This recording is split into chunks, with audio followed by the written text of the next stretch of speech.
All right, so that we don't make sure we don't cut into any time in Q&A, we'll just get started and everything. So welcome everyone. Appreciate you joining us today for the next in our seminar series. And it's my absolute great pleasure to introduce Annette Dubas, Executive Director of the Nebraska Association for Behavioral Health Organizations.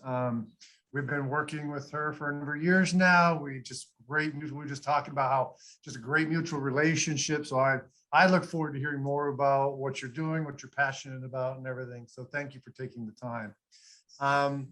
Before she took the position as executive director, she served as a state legislature in the Nebraska legislature for 8 years. In that time, she was on a number of key standing committees, including a chair.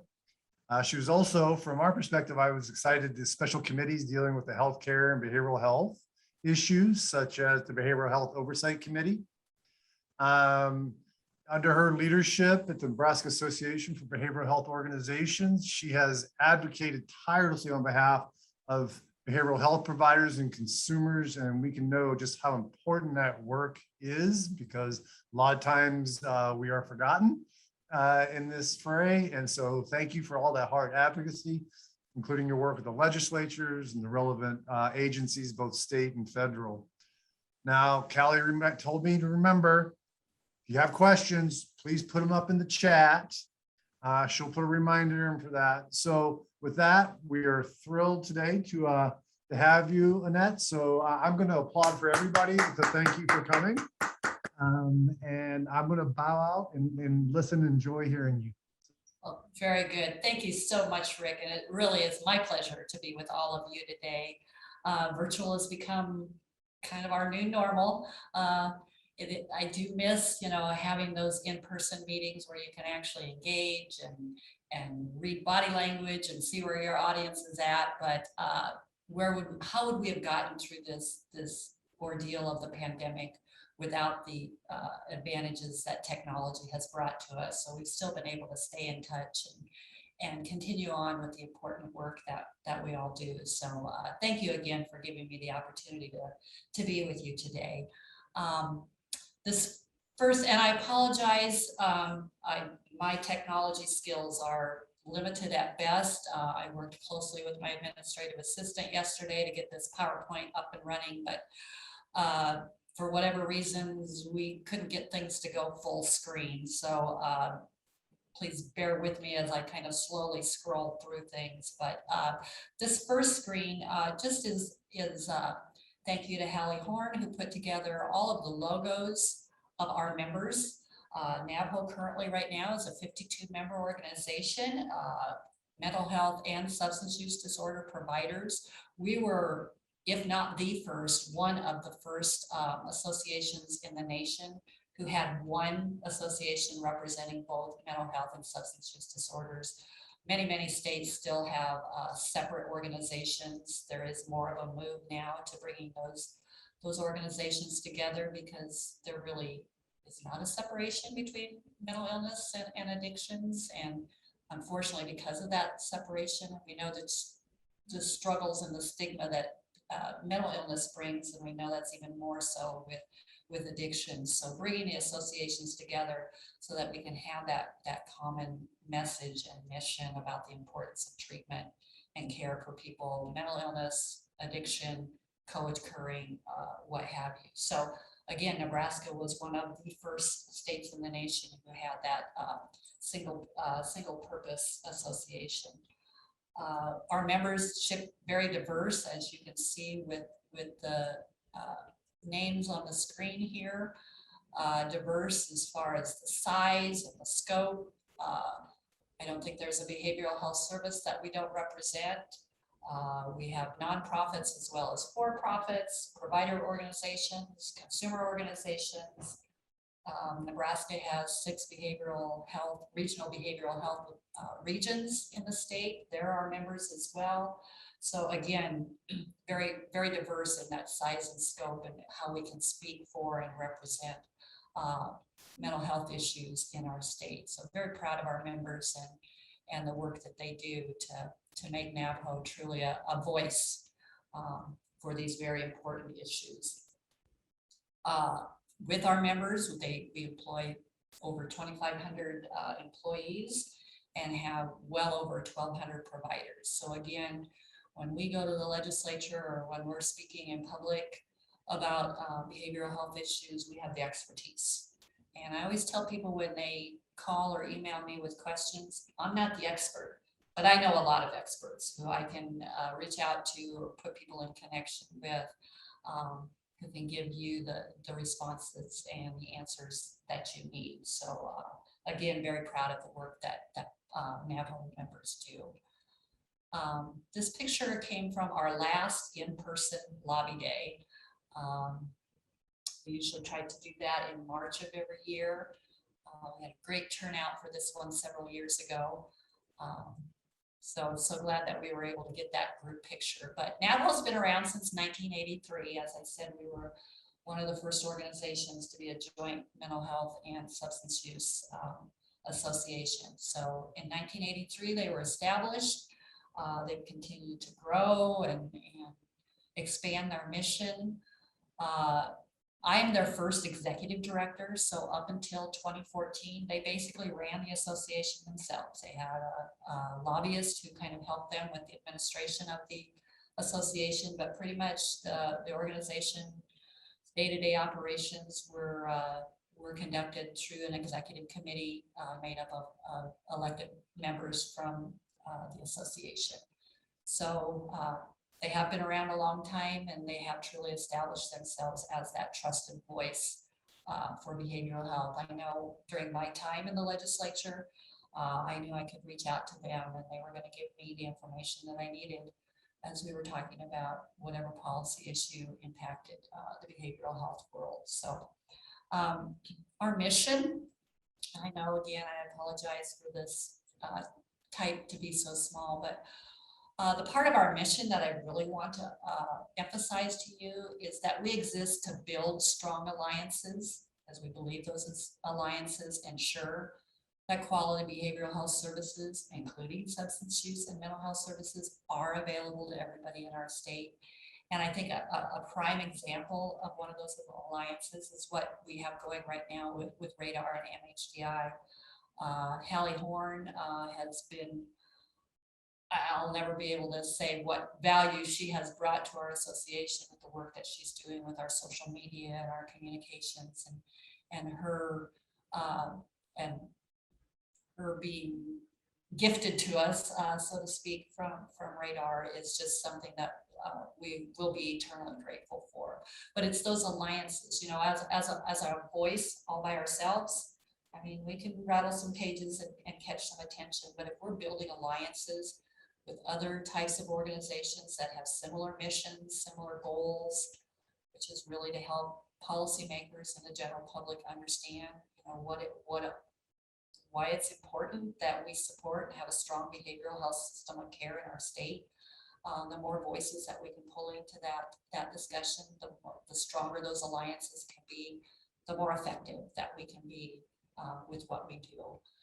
And I think we represent that through our core values, that expertise. As I said, you know, we have, if people in our association don't know what's going on in the behavioral health world, I don't know who would. So we have that expertise, advocacy. I mean, that's our primary focus, is advocating on behalf of behavioral health providers, consumers, and the overall system of care, building those alliances, making sure that our integrity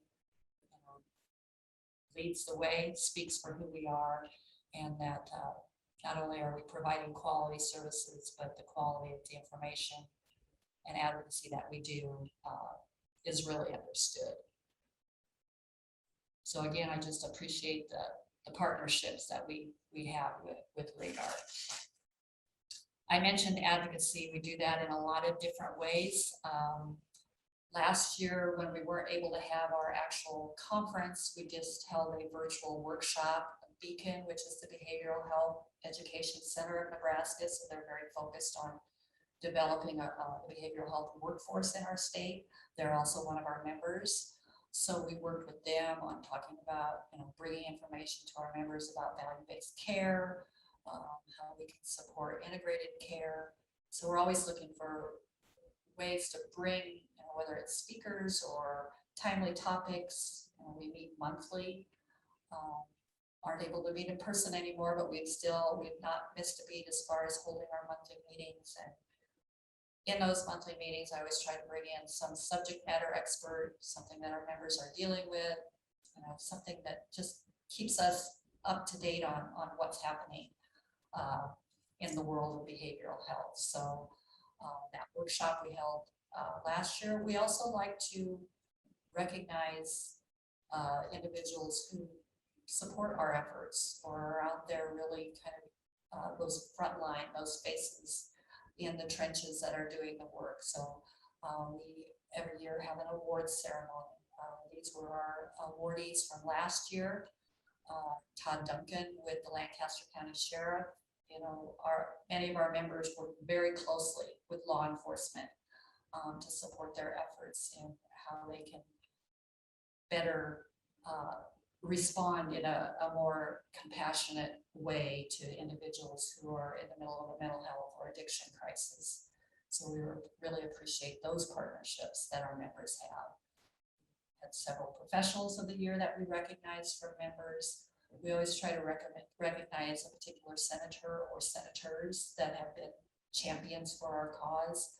Last year it was Senator Lynn Walls. She's done a lot of work in trying to develop those partnerships between schools and mental health workers. So we know that the schools are where our kiddos spend most of their time, and our teachers are those individuals who often will be the first ones to recognize that children are having struggles. And so how can we better equip our schools and give them the tools and the resources they need to make sure that families are accessing the mental health care that they need.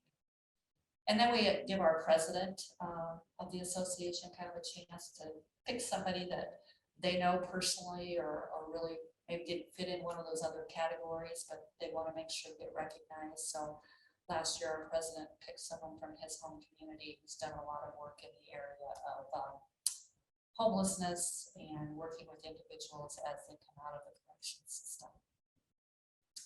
We also, this last year during Mental Health Awareness Month, we highlighted 3 of our members. Hope Spoke in Lincoln, St. Monica's in Lincoln, which is a halfway house for women, and then the Wellbeing Initiative, which is a peer-driven, consumer-oriented organization. So we did little Facebook Live events, again, with the help of Hallie, so that these 3 organizations could kind of speak to what is going on across Nebraska and the area of providing mental health services and taking care of individuals and their families. So, lots of ways that we look forward to partner and advocate and educate. We were planning to do another conference this year. Our original intention was to hold it at the end of October. Unfortunately, with COVID, our members got just a little bit concerned about coming together in a large group and really felt too, as healthcare providers, we need to be setting that example to the public about keeping people safe, not putting individuals in places where, the spread of the virus can be exacerbated. So we are in the process of rescheduling that conference for early next year. So we didn't want to postpone it, but hopefully by, spring of next year, we will be in a better place when it comes to COVID and our abilities to get back together and network in person. And then, as I mentioned too, we do our monthly meetings.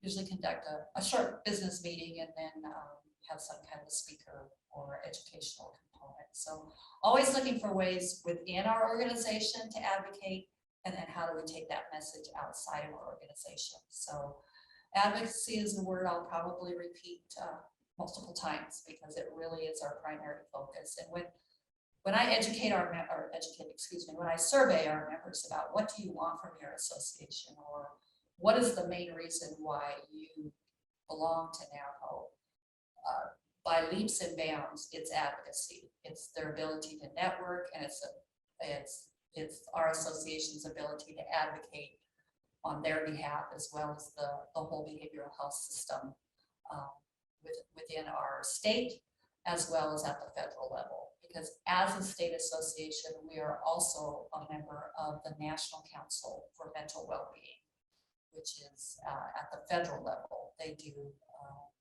the advocacy for us at the federal level, working with our elected officials and Congress. So we usually, again, until COVID, we'd usually participate in their fly-ins that they held at least once a year, where we would go out and actually set up meetings with our federal delegation to talk about federal legislation that was important to behavioral health.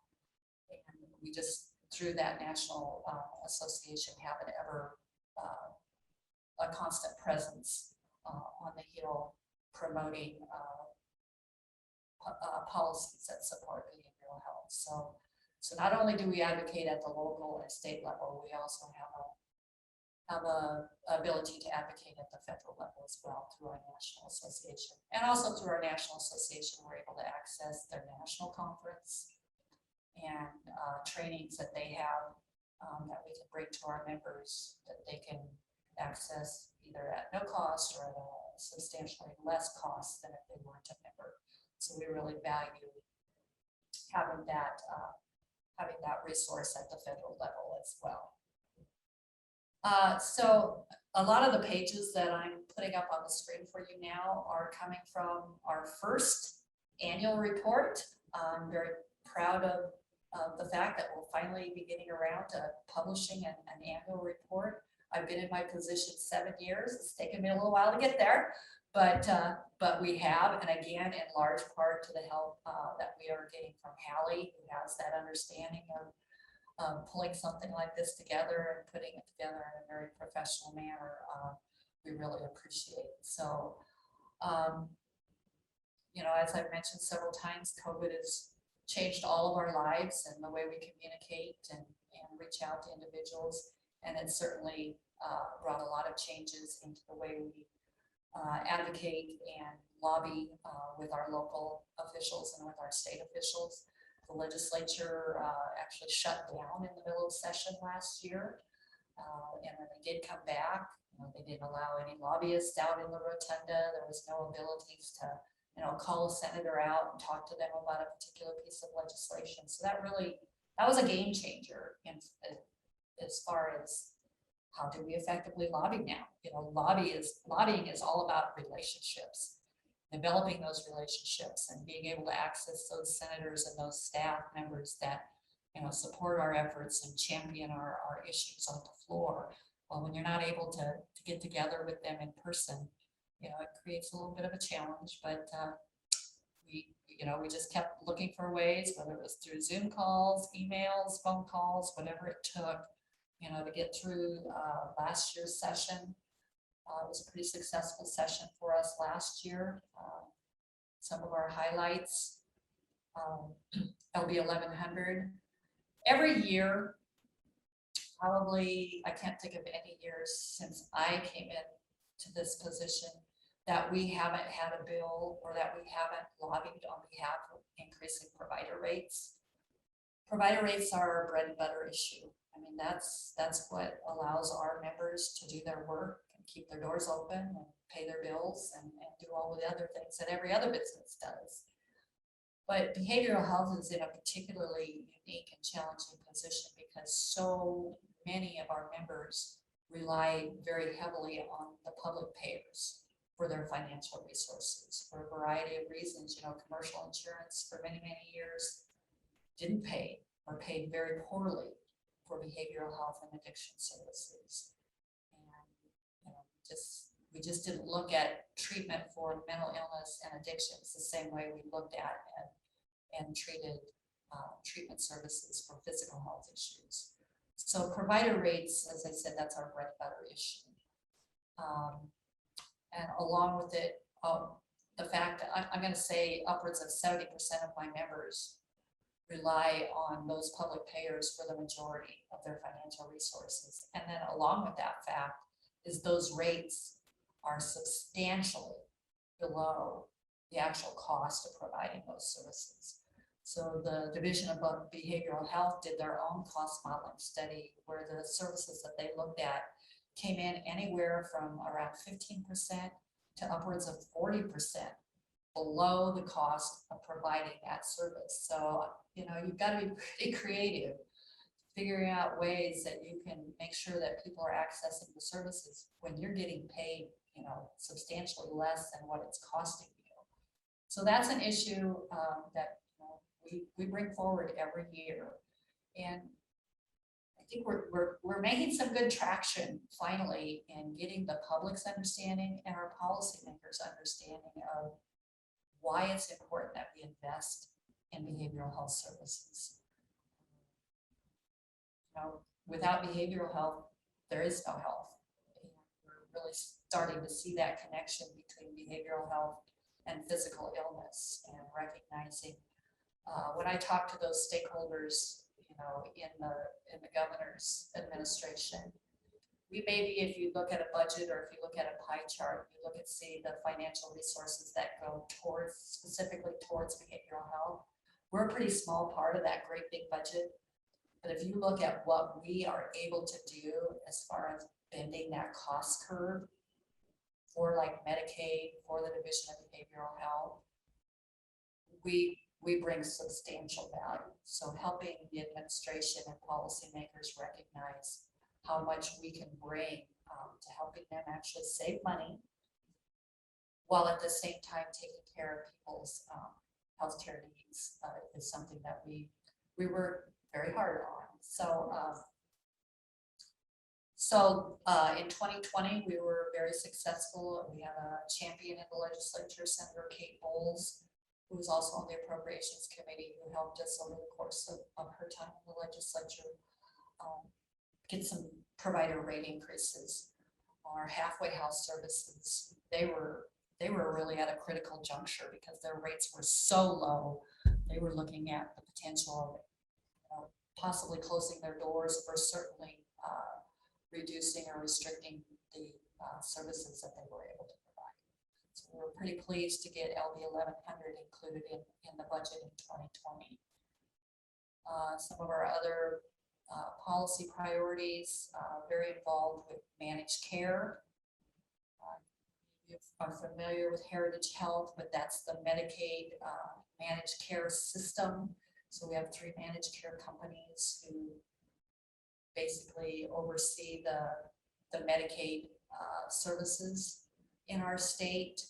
And so we struggle with them and making sure that the clients that our members serve are able to access the services. And one of the issues that our members brought forward was often the managed care companies would deny a particular prescription for an antidepressant or an antipsychotic or anticonvulsive prescription, because they use the term fail up. So they're wanting you to use maybe a less effective medication, less effective as well as less expensive, and then making you kind of go up the ladder to finally get to that prescription that really that's what the doctor or the prescriber wanted to start with. So working on getting rid of that prior authorization and allowing the prescriber to have that professional discretion to prescribe the medication necessary. LB 247 created the Advanced Mental Health Care Directives Act. So similar to what you can do with your physical health care, you can also, through this legislation, have a Mental Health Care Directives Act. We're still working on really getting this off the ground and up and running and implemented. But I think once we kind of get the kinks worked out in it, it will be a very valuable tool that will really protect the consumer's wishes and rights when they're dealing with a mental illness or a mental health crisis. Several others dealing with the age of behavioral health support staff, and again, legislation that deals with Medicaid managed care as well as Medicaid expansion.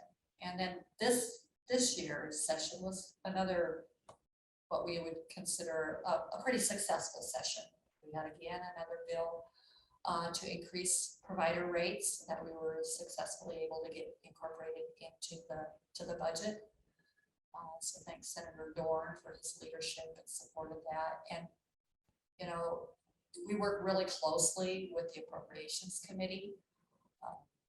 They're the ones that put the budget together and take it to the floor for the legislature to debate, discuss, and we had some real champions on that committee who understand the need and the value of investing in our behavioral health system of care. So it's been very rewarding to be able to go to that committee and talk to them about what our challenges are and what our issues are and receive their support, because it hasn't always been that way. So we appreciate that relationship we have with that committee. Others, a big issue coming up right now, we're looking at the implementation of the new 988 mental health crisis line. So similar to 911 that you can call when you're having some type of a health crisis or emergency crisis. The federal government enacted legislation to create the 988 mental health crisis hotline.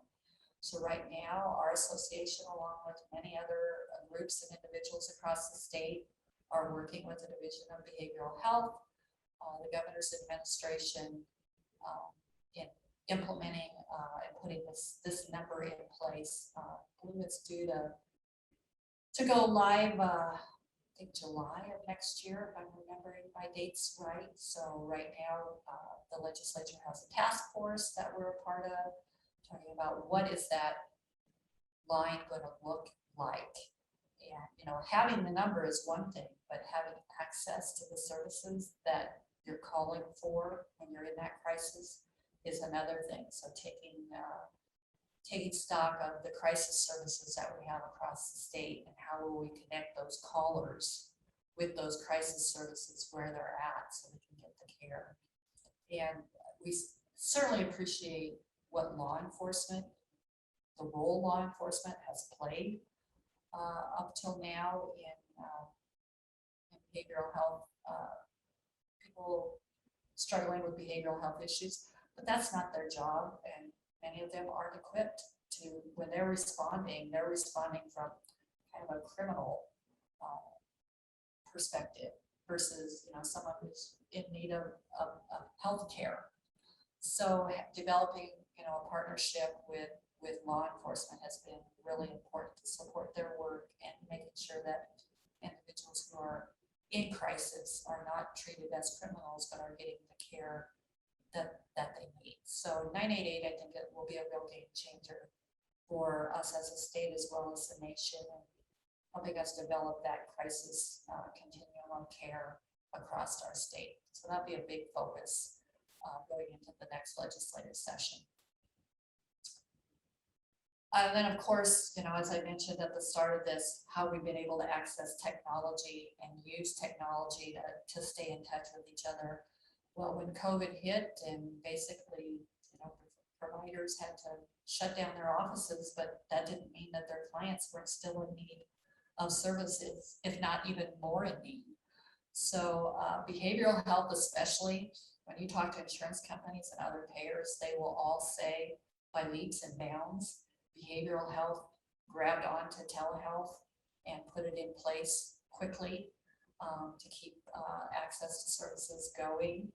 We may have a model that's a little more adapted to telehealth, but you know, we really, one of my members said we moved 10 years in 2 weeks when it came to putting telehealth in place. So, you know, whether it was getting iPads to their clients or providing safe places for their clients to come in with hotspots so that they could use their telephones or their devices to access their mental health professional. You know, everybody just did what needed to be done to make sure there wasn't a lapse in services. So last year, the health committee spent a lot of time looking at, do we need policy changes to make sure that telehealth services are able to continue moving forward. There were a lot of relaxation of services, or excuse me, of regulations during COVID. And we wanted to make sure that once the initial emergency passed,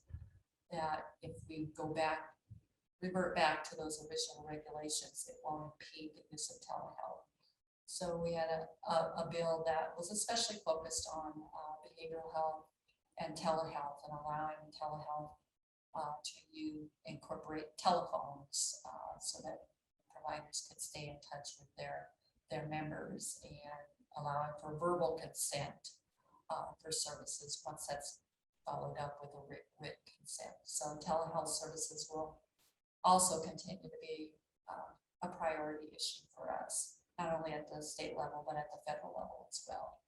And then making sure, initially we heard a lot of conversation, well, we won't have to reimburse providers as much if they're using telehealth versus if they're using in-person. So we had to do a lot of work to quickly dispel that myth that, we might not be sitting in our physical office, but we're still going to have a brick and mortar existence, and we still have to pay all of our providers the same. And now we're having to invest in telehealth platforms and HIPAA secure platforms. So the costs aren't going down, they may be shifting around a little bit, but so if you're going to look at that, to use that as an excuse to maybe not pay the same type of rates for telehealth services as you would for in-person services, we were quick to dispel that myth, and hopefully so far I've been pretty effective with that as well. And again, as I mentioned, our work with the National Council at the federal level, one of the issues that we're working very closely with them on right now are CCBHCs, which stands for Certified Community Behavioral Health Centers. So kind of a simple analogy for what are CCBHCs. They're the equivalent of an FQHC, but with a behavioral health focus. And so it's really integrating that physical and behavioral health care, setting up a prospective payer rate that actually does cover the cost of services. So several years ago, 8 states were able to kind of come on as those pilots. And so now we are seeing the results of the effectiveness of those CCBHCs. So currently Nebraska has 3 organizations in the state: Centerpoint, Lutheran Family Services, and Community Alliance, that have received expansion grants. So they're able to start kind of setting up that structure for a CCBHC, and then hopefully we'll be able to get the payer system and the other components of what a CCBHC needs to be fully functional in place through legislation. So that's something that our federal association will be helping with us a lot. When I talked with Callie about, who's my audience and what do you want to hear about? I mean, I can talk all day about NAPO and my members and the important work that they do. But as I've mentioned multiple times, advocacy is our primary focus. And so we wanted to talk about why it's important for anybody to be an advocate, no matter what your issue is. And without advocates, the legislature, I always told people when I was a senator, I'm required to know a little about a whole lot of things and then make a decision. So without advocates like NAPO, like yourselves, like other associations, senators are kind of left to their own devices. And that's not always a good thing.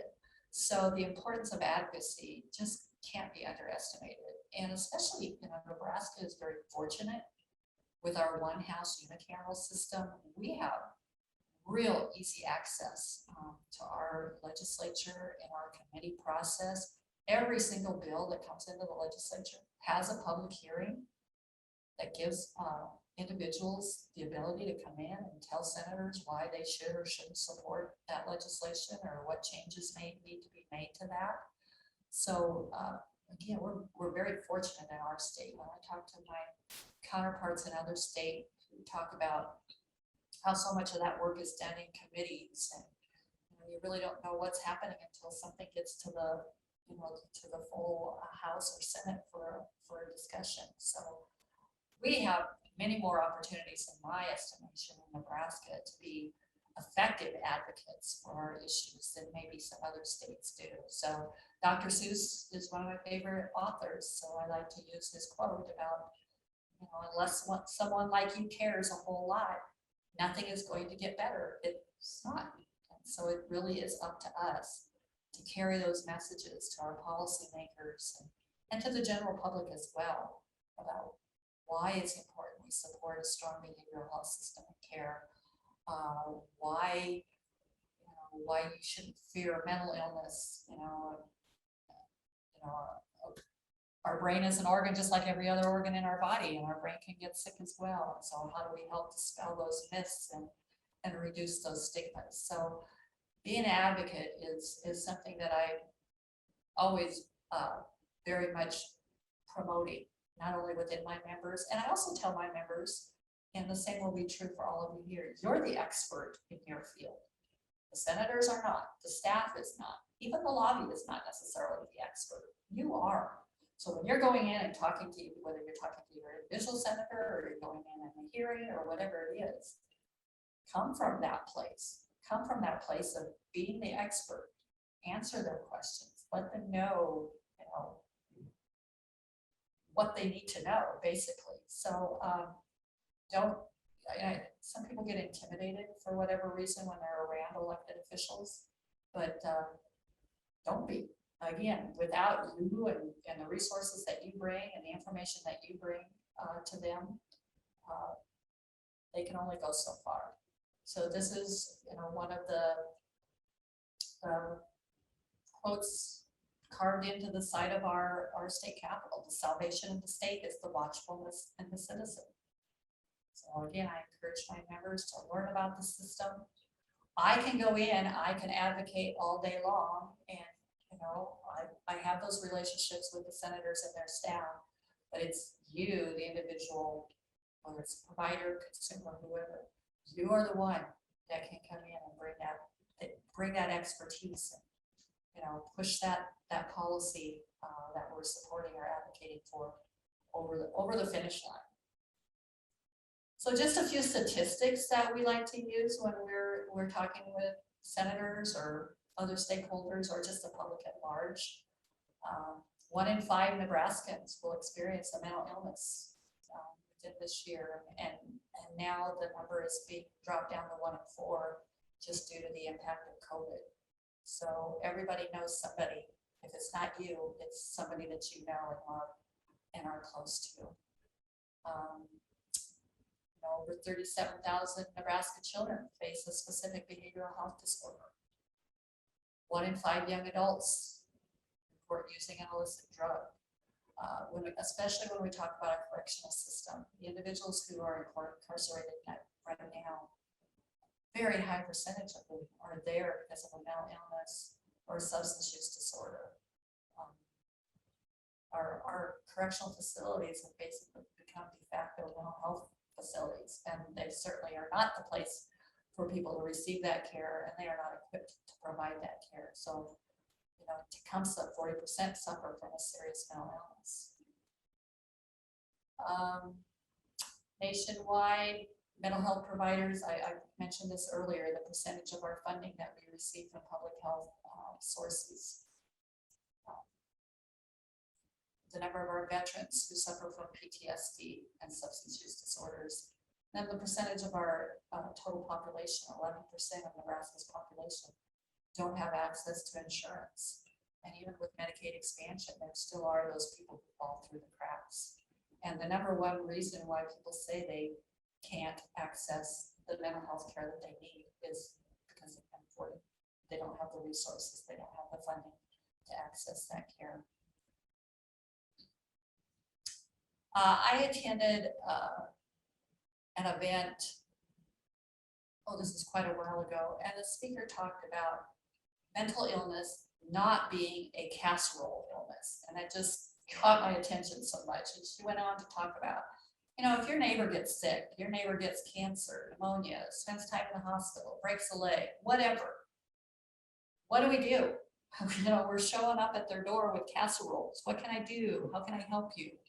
We'll mow their lawn, whatever it is. But if our neighbor, you know, loses a family member to suicide or is experiencing, you know, a serious mental health, psychotic break, whatever it is, we're just all of a sudden, we don't know what to do. You know, we're looking down, we're turning our heads, we're turning away from them rather than turning towards them. And, you know, a lot of that is, you know, fear, a lack of understanding. So I challenge us to turn mental illness and addiction into a casserole illness where we are really showing up for our friends and neighbors who are dealing with these illnesses, just like we do for everyone else.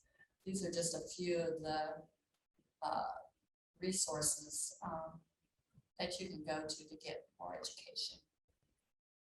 And finally, I want to leave plenty of time for questions. But another thing, when I was visiting with Callie, was, you know, what else should I be talking about is how do we bring research? How do we bring the work that researchers, people such as yourself, are doing into our work?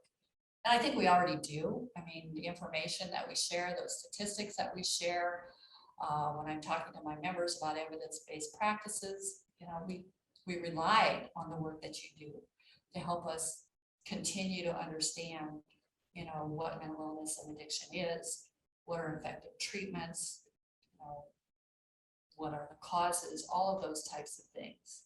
And I think especially in today's world, when we're seeing what's going on, you know, with COVID, and we're just inundated with information. Inundated probably still isn't even an adequate word. We're just, you know, open up the fire hoses, you know, and turn on that information stream. It's how do we figure out what's the kind of information that we need to take and trust as reliable, and really get that out in front of especially people who are making policy decisions so that they have that accurate kind of information available to them.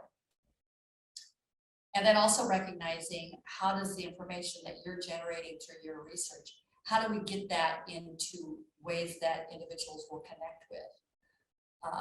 You know, it's kind of like when you're doing a presentation, know who your audience is so you can know how to connect with them. Well, speaking with senators or policymakers is the same way. Some senators are going to be all about, give me the numbers. I just want to see the numbers. Show me how this is going to cost money or save money. Others want to know more the personal side of it. You know, how is this going to affect my constituents? What will my constituents benefit from this? Will it hurt them? So figuring out, you know, who you're talking to, and then taking that important research that all of you are doing and figuring out how we put it into a format that makes a connection with who we're trying to share that information with. You know, and I love social media. I love to post pictures of my grandkids and see what my kids and my family are doing, but it also has brought a lot of challenges in, you know, people putting information out there that maybe isn't so reliable. And then once that information that is out there, it's just like trying to put a genie back in a bottle. You just can't make it happen. So it's just that much more important that we take the work that you do, the research that you do, it's peer reviewed, it's looked at, you know, from every angle you can look at it, and why it's so important that information, we get it to kind of rise to the top of the information heap and get it out there, and use this information to dispel those myths about mental illness. Said we know 1 in 4 are going to suffer from mental illness. We know that. We know that those who don't receive treatment for a mental illness or addiction are going to die 25 years sooner than their peers because they're not getting the treatment. We know that mental illness and addiction is not a moral failing. It's not a weakness. It's not something that you just pull yourself up by your bootstraps and you'll get through it. You know, and that's a message that we are continually battling. We know that willpower is not enough to overcome a mental illness or an addiction.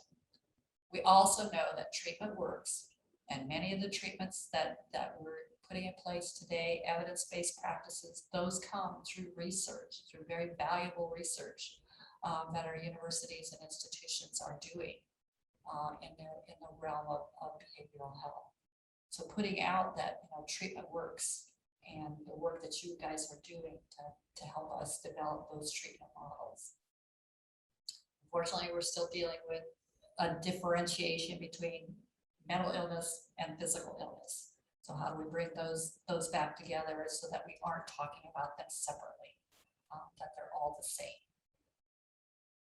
We fear what we don't know. Okay? So the more we can knock down those fears, that lack of knowledge and that understanding about mental illness and addiction. At a National Council conference I attended, there was this great doctor, and I don't remember her exact title or what she was a doctor in, but something in the neurosciences. And I'll admit, most of her presentation totally went over her head, but she had one slide that has stuck with me, and it showed the brain scans of individuals with a mental illness, with an addiction, versus the brain scan of a healthy individual. And I mean, to me, I'm kind of a visual person. Once I saw that, it's just like, yeah, I get it. Makes total sense. So how do we take that information and really get it out there so the general public can have a better understanding of mental illness? Research, it just helps us shine that light. It helps us dispel those myths. In fact, I was looking through some of the information that I had received way back early about RDAR and the work that RDAR is doing. And there was a quote that really jumped out at me, that the description for RDAR's work is to better understand addictions so we can see the effects from the synapse through society. And that kind of goes back to that picture of that brain scan. So from what's going on physically in our heads to what's going on in society because of them. And I just thought that was such a good way of framing the work that's going on in your area. I guess, I just, again, appreciate the opportunity to visit with you today. Look forward to any questions you might have. The work that you do helps us fight that stigma. It helps us support families and clients. It helps us develop those better evidence-based practices and treatments, more effective drug protocols, and where we can understand mental illness and the treatment that's needed, the better off we all are. And I'm just going to go back to our mission again about building those alliances. The voice of mental illness and addictions continues to grow stronger and stronger through these types of alliances. We just have to continue to be persistent, to persevere. We can't advocate alone. We're all in this together. So how do we continue to build those partnerships? So again, I'm so grateful for the opportunity to visit with you today, and would entertain any questions you may have. Thank you so much. And so one of the problems not doing this live, right, is like right now the crowd would be roaring and clapping and saying thank you, because that was, I mean, not just for the presentation, but for all of the hard work your organization does to help our community and help Nebraskans. So thank you very much for all of that. My pleasure. And I tell people I may be the face, but the real heroes are my members and people such as yourselves. You guys are the ones that are out there every day making sure that your clients or your project or whatever it is that you're working on is moving forward. I might get the attention, my name might be on things, but I'm just the messenger. I'm a very proud messenger and happy to do it. But I love my members. I love the work that they do. Anything that I can do to support them is truly an honor for me.